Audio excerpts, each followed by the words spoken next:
My name is the T-Dex and I have some bad habits. As a musician, specifically a trumpet player, there are unfortunately some things you can do that are frowned upon. And guys, I don't mean to do it, they're just bad habits. I'm just such a bad little boy. Okay, bro. One of the first things you're taught in band, before even starting to play your instrument, is how to look good playing it. And I kind of get it. No one is going to a middle school band concert to enjoy music. Those concerts actually sound like death. Are you kidding me? If you go to a middle school band concert, it's because you want to go watch your cute little kid tune their horn for about 20 minutes and record it so you can hoard that video forever like a creepy little parent mom. I don't know. What even is parent mom? But anyways, very early on, it is made incredibly clear that the posture when you play your instrument is important. It even becomes something that you can actually be shamed for if you're not sitting up straight. The only way you can get away with slouching a little bit is if you're viewed as some god as a player. And guys, I'm trying. But I have to admit, when I'm at home and nobody's watching, my practice posture is horrendous. I've got two versions of my practice posture. One being Quasimodo, the other being Saddam Hussein. For reference, at a side angle, it's either this, and I'm playing like this. This is disgusting. Who wants to watch this? Who wants to, like, no one's going to a recital to see this. Or, my chair does this lovely thing where I can, oh yeah, lean back, and I'm literally laying down flat playing my instrument. This is not, I don't think this is ideal practice posture. Also, shout out to Robbie who helped me remember the name of Saddam Hussein. But it doesn't look pretty and certainly should be put to shame. I will say, to defend myself just a hair, just a little bit, is that when I'm trying to sit up straight on my chair, my feet don't touch the ground and it kind of feels uncomfortable. So I'm here and my feet are hovering over the ground, you know, well, like when you kick your legs, you can't see it. Like this. What is that? That's kind of how I would have to practice. And I don't like floating apparently. But regardless, it was bad.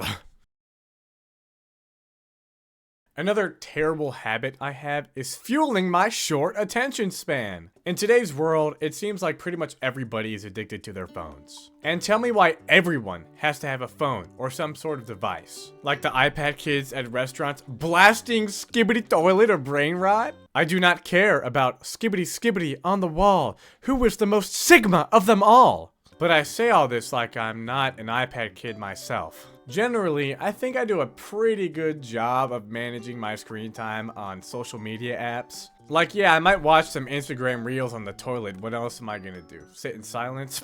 Nah. But I'm not glued to my phone all day. Where it gets me though, and I don't know why, is when I go to practice. It's specifically when I warm up. I do these things called long tones, which are exactly what they sound like. You were just holding out long notes for a long period of time in different patterns to wake these guys up, your lips. Mwah. So, you know, they aren't the most fun. As a result, when I'm doing them, the only thing I can think about is pretty much anything but focusing on how I sound, which is what long tones are for. Half the time, I'm literally sitting on my phone like this, phone in left hand, trumpet in right hand, sustaining notes and watching Instagram reels, because I'm just a lazy little guy. Who knows, maybe it's making me better at multitasking. I mean, if my brain can handle writing to boom, boom, boom, boom, boom, while playing an instrument, who really knows what it can handle? God, I need help. Similar to my last bad habit, I tend to give a little more leniency to my breaks than I do my actual playing time. Basically, how I practice is I play for 8 minutes and then I rest for 4, my little break. But sometimes the rest is a little more like 6 minutes, 7, maybe 8, which is the same time I'm playing for. And I try and be fair for when I start both times. Typically waiting until I'm actually ready to play and then I boop.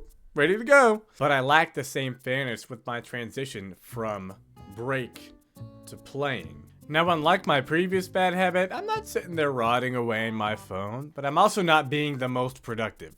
Most of the time, I'm either doing aim trainers or I'm cranking 90s on Fortnite, which is basically just practicing building. And I know that sounds stupid and embarrassing, I get it. But what is more embarrassing is how bad I am at video games. I promise. I promise. So why not spend a couple of minutes here or there training to be the best gamer? And guys, it paid off. Long story short, I was playing Fortnite with some friends, and we did this challenge where we all went to a corner of the map, the 4 of us, and we tried to see who could survive the longest.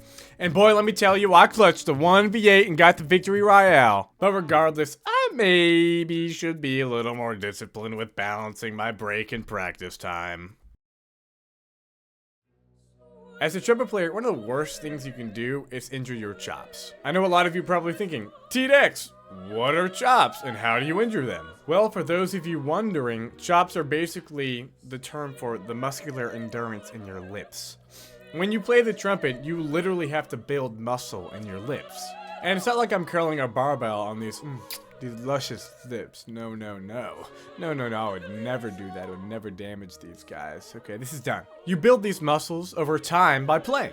And just like you can injure your back deadlifting, you can injure your lips by playing too high for too long.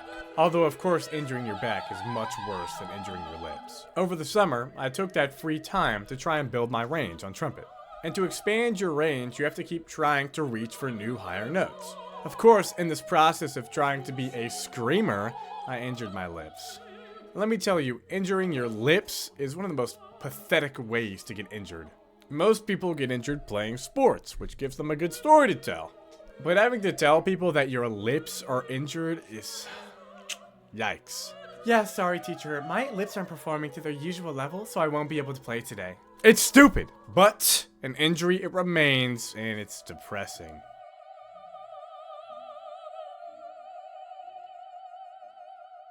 My last bad habit, and perhaps my worst in its own way, is I've become an incredibly judgmental musician. I want to preface this before I go any further. I don't want or mean to be a judgmental musician. In fact, this is something completely new for me. I just...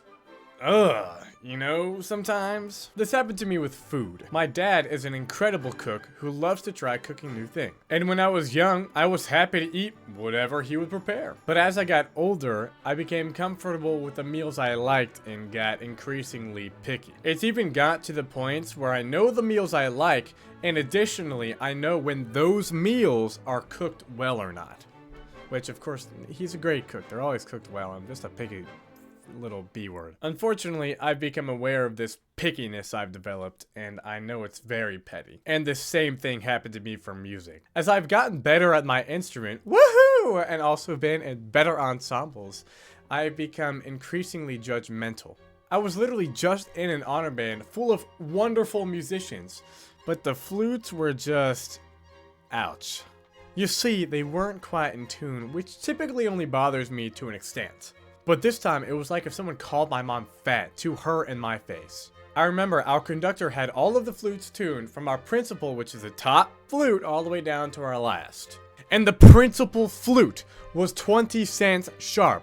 And then the second flute was 40 cents flat. 40 cents. I don't understand. That is too out of tune for the 2 top flutes in our top group. Oh yeah, did I mention there was an upper band and a lower band? And they were acting as if they were deaf to how awful they sounded. Just 2 out of tune flutes sounds like scraping your fingernails on the chalkboard, or you know when you like scratch your fork on a plate and it makes that shrieking awful nonsense sound?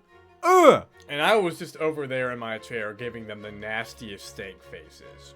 And then when the trumpets down to my right would play something, let's just say questionable, they were getting the deathly side eye. However, while I share this judgment with you all, I do recognize that it's maybe a little bit harsh. When I said this judgment was new, I meant it. I literally at the honor band was like, oh my god, I am a judgmental musician and person. And I really don't mean to be. It's certainly going to be something that I try and work to get better at. Because I recognize that I should probably give a little more grace to those who are trying their hardest, because I was once in their own shoes. Okay, I know I have these bad habits because I'm just such a bad boy. But I swear I'm trying to get better. Like at least I practice in the first place. And hey, it seems to be working. I just had an honor band and placed first chair out of the 20 trumpets who auditioned. And I don't mean to be a stereotypical egotistical trumpet player, but I'm not that bad. However, I understand that I still have things that I can get better at, and I certainly won't stop trying to get better. Now, I'm not gonna go to rehab for these stupid little bad habits. Like, I'm not addicted to drugs, what? But I, the T-Dex, swear to you that I will eliminate these bad habits to be a better man, a better trumpet player, and to set an example for aspiring trumpet players. But anyways, I hope you all enjoyed this video. If you did, feel free to like, subscribe, and share. It can only help me get out there. But I'll see you later, alligator!